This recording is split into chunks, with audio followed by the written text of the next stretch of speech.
জিনের বাদশার ফাঁদ, প্রতারকদের আটক করল পুলিশ। গুপ্তধন দেওয়ার লোভ দেখিয়ে প্রতারণার ফাঁদ, শেষমেশ ধরা খেল দুই প্রতারক। জিনের বাদশার নামে মোবাইলের প্রতারণা, এই চক্রের আসল রহস্য কি? সিনেমেটিক স্টাইলের টেক্সট শো করে জিনের বাদশার প্রতারণা, স্পেশাল রিপোর্ট। ঘটনাস্থল কাঠপাড়া গ্রাম, গ্রামবাসীর প্রতিক্রিয়া, পুলিশি অভিযান। পঞ্চগড় সদর উপজেলার কাঠপাড়া গ্রামে রবিবার ভোরে চাঞ্চল্যকর ঘটনা।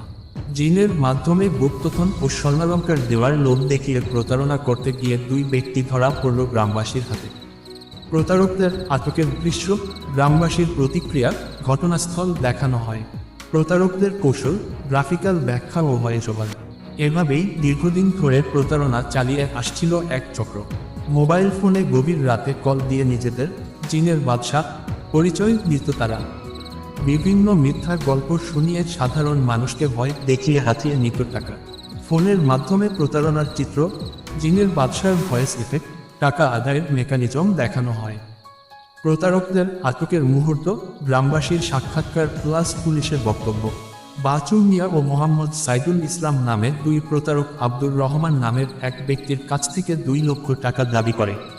কিন্তু গ্রামের লোকজন বুঝতে পেরে তাদের ধরে ফেলে এবং নকল স্বর্ণালঙ্কার সহ পুলিশের হাতে তুলে দেয়। গ্রামবাসীর সাক্ষাৎকার, এর আগেও এরা প্রতারণা করেছে, এবার গ্রামবাসী মিলে ওদের ধরে ফেলেছে। পুলিশের বক্তব্য, আমরা দুজনকে আটক করেছি, তদন্ত চলছে। এ ধরনের প্রতারকদের ফাঁদে পা দেবেন না। যদি কেউ এমন ফোন কল করে বা লোভ দেখায়, সঙ্গে সঙ্গে স্থানীয় প্রশাসনকে জানান। সতর্ক থাকুন, প্রতারণার ফাঁদে পড়বেন না।